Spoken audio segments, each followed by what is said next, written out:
Yun. Welcome back guys to my channel. At mag-off-grid naman po tayo ngayon. Para po sa ating off-grid solar system, yan po nakikita nyo, yan po yung mga components na kakailanganin.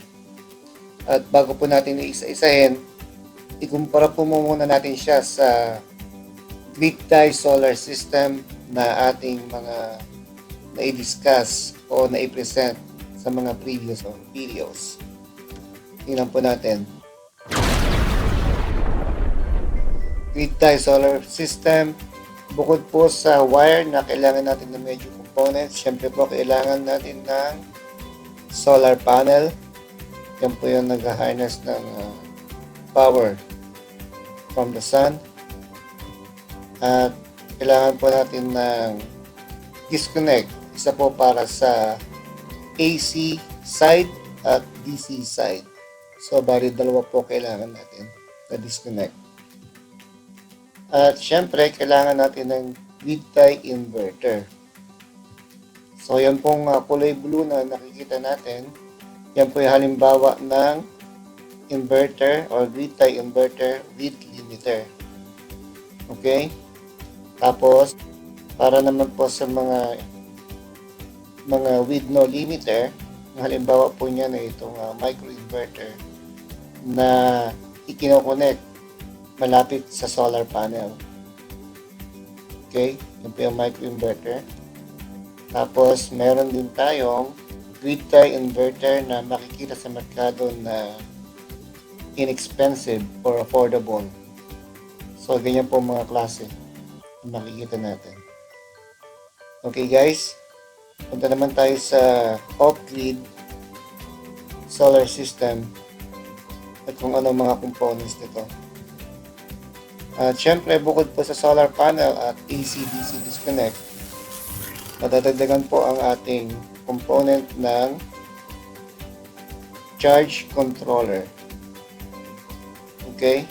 So, tandaan nyo po, sa charge controller, dalawang pamimilian natin. Isang MPPT at PWM. So, i-discuss po natin yan later on sa vlog kung anong pinagkaiba ng dalawa. At kailangan natin ng battery. So, dyan po, very off-grid tayo. Kailangan natin mag-store ng power na nahaharness sa solar panel. Bawa po sa gabi. During the day, you can get some power of your solar panel. Pero pagdating po sa gabi, kailangan natin dahil hindi na gumagana ang ating solar panel, kailangan natin ng pagkukuhanan ng power, and that will come from our battery banks. At ang kailangan pong type natin na battery ay deep cycle. At syempre po, para sa ating mga AC appliances, para magamit natin sa off-grid solar system, kailangan natin ng inverter. So, ito po yung regular na inverter lang. Hindi po siya grid tie type na inverter. Okay? Ang pinagkaiba po nito sa ating grid tie inverter, once na nakasense to ng DC power, kino-convert na kagad niya sa AC at meron na siyang AC output. Okay? Sa grid tie inverter naman po, kailangan niya ng makasense ng AC para mag-turn on yung unit. Kaya yun ang isang safety feature ng grid tie solar inverter, na kapag wala siyang AC, hindi siya magpuproduce ng AC power para hindi siya mag-backfeed sa grid. Isa pong safety feature yun. At tingnan naman po natin kung ano itsura ng mga charge controller sa market. Okay, yan po So, iba-ibang manufacturer, iba-ibang design. At kaya nasabi ko, dalawang pamimilihan natin, isang MPPT type at PWM.